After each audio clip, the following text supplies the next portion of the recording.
morning. How are you? It's been great, hasn't it? I've been blown away by the whole thing. In fact, I'm leaving.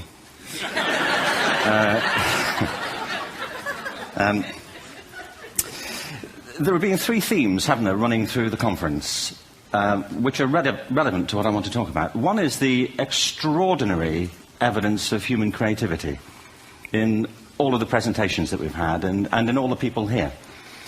Just the variety of it and the range of it. The second is that it's put us in a place where we have no idea what's going to happen in terms of the future. No idea how this may play out. I have an interest in education. Actually, what I find is everybody has an interest in education. Don't you? I find this very interesting. If you're at a dinner party and you say you work in education, actually, you're not often at dinner parties, frankly. If you work in education, you're not asked, you know, and you're never asked back, curiously. That's I think that strikes me. But if you are, and you say to somebody, they say, what do you do? And you say, you work in education, you can see the blood run from their face. They think, oh my God, you know, why me? It's my one night out all week. But if you ask people about their education, they pin you to the wall. Because it's one of those things that goes deep with people. Am I right? Like religion and money and other things.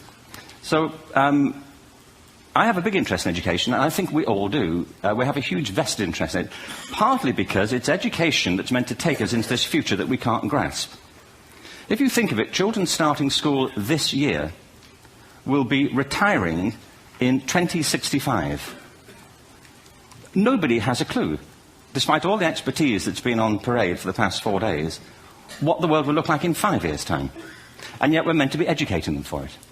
So the unpredictability, I think, is extraordinary.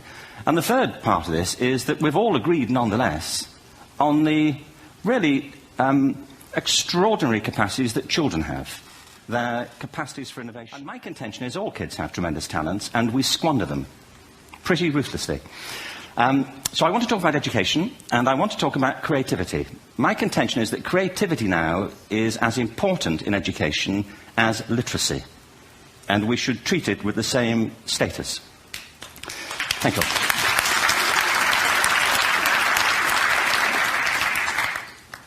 That was it, by the way. Thank you very much. So, 15 minutes left. Well, I was born... No,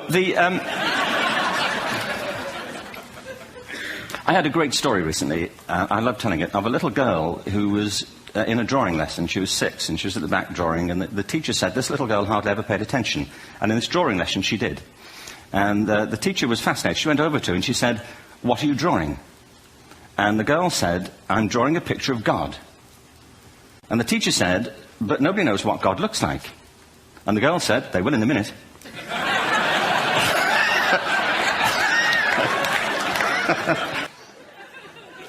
What these things have in common, you see, is that kids will take a chance.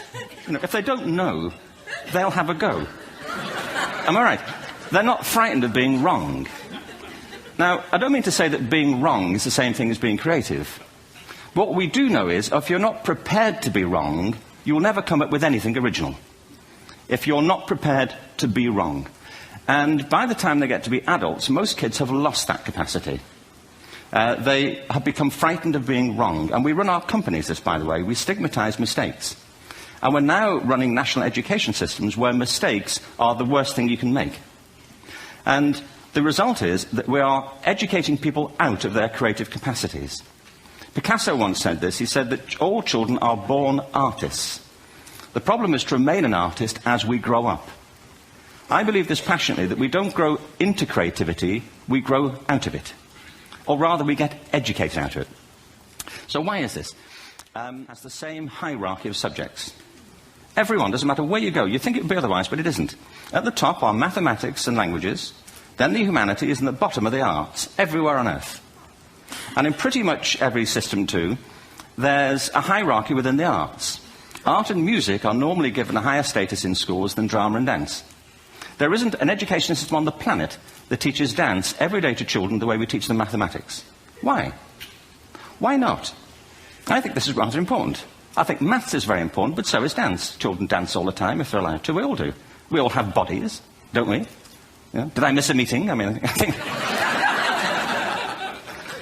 Truthfully, what happens is, as children grow up, we start to educate them progressively from the waist up.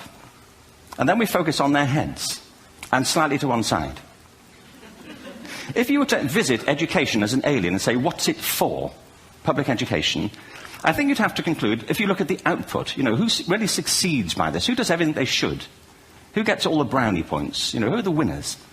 I think you'd have to conclude the whole purpose of public education throughout the world is to produce university professors. Isn't it? They're the people who come out the top. And I used to be one. So there. You know. And I like university professors, but, you know, we shouldn't hold them up as the high watermark of all human achievement. They're just a form of life. You know, another form of life. But they're rather curious, and I say this out of affection for them. There's something curious about professors. In my experience, not all of them, but typically, they live in their heads. They live up there, and slightly to one side. They're disembodied, you know, in a kind of literal way. You know, they look upon their body as a form of transport for their heads. You know, it's... Don't they?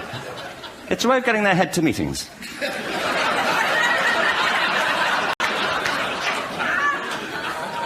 If you want real evidence of out-of-body experiences, by the way, get yourself along to a residential conference for senior academics and pop into the discotheque on the final night.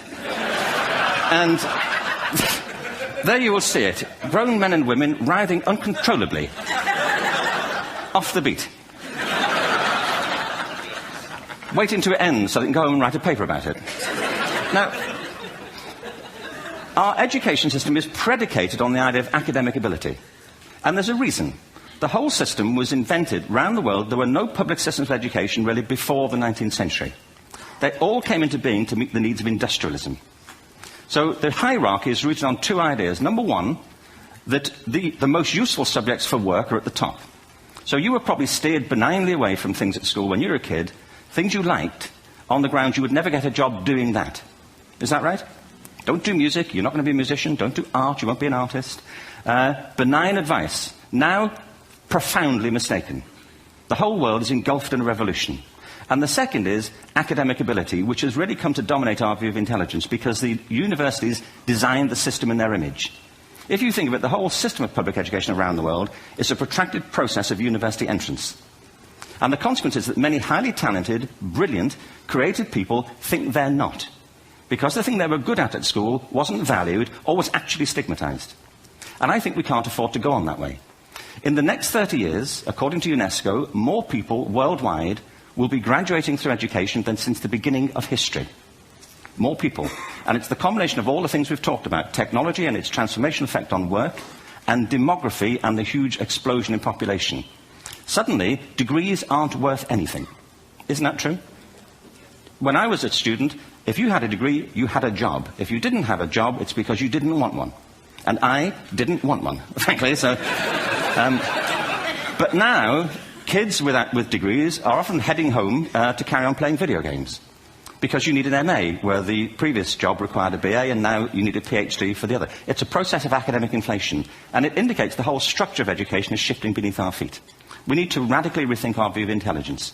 We know three things about intelligence. One, it's diverse. We think about the world in all the ways that we experience it. We think visually, we think in sound, we think kinesthetically, we think in abstract terms, we think in movement. Secondly, intelligence is dynamic. If you look at the interactions of a human brain, as we heard yesterday from a number of presentations, intelligence is wonderfully interactive. The brain isn't divided into compartments. In fact, creativity, which I define as the process of having original ideas that have value, more often than not, comes about through the interaction of different disciplinary ways of seeing things. And the third thing about intelligence is it's distinct. I'm doing a new book at the moment called Epiphany, which is based on a series of interviews with people about how they discovered their talent. I'm fascinated by how people got to be there.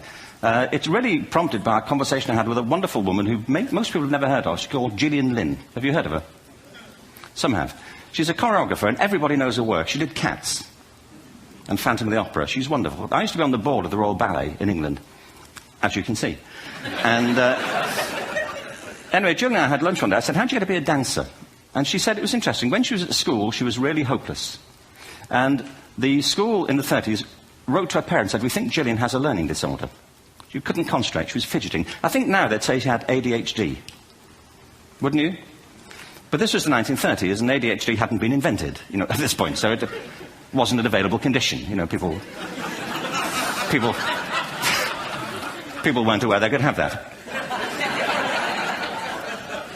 Anyway, she went to see this specialist.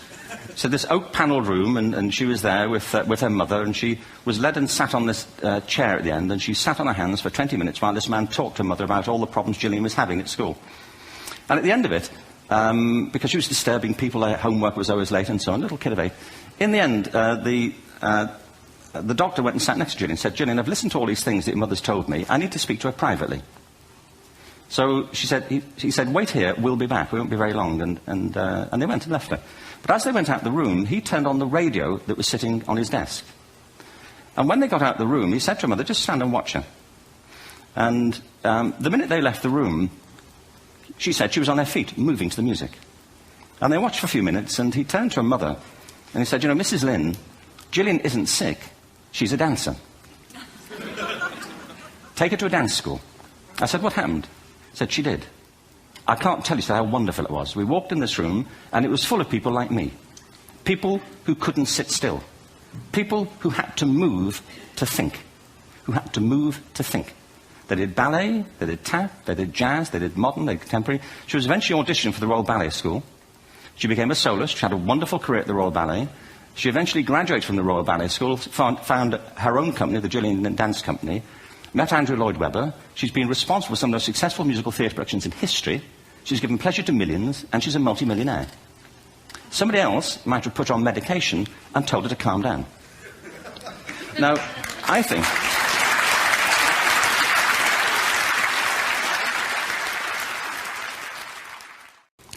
I believe our only hope for the future is to adopt a new conception of human ecology, one in which we start to reconstitute our conception of the richness of human capacity. Our education system has mined our minds in the way that we strip mine the earth for a particular commodity, and for the future it won't serve us. We have to rethink the fundamental principles on which we're educating our children. There was a wonderful quote by Jonas Salk, who said, if all the insects were to disappear from the earth, within 50 years, all life on earth would end. If all human beings disappeared from the earth, within 50 years, all forms of life would flourish. And he's right. What TED celebrates is the gift of the human imagination. We have to be careful now that we use this gift wisely and that we avert some of the scenarios that we've talked about. And the only way we'll do it is by seeing our creative capacities for the richness they are and seeing our children for the hope that they are.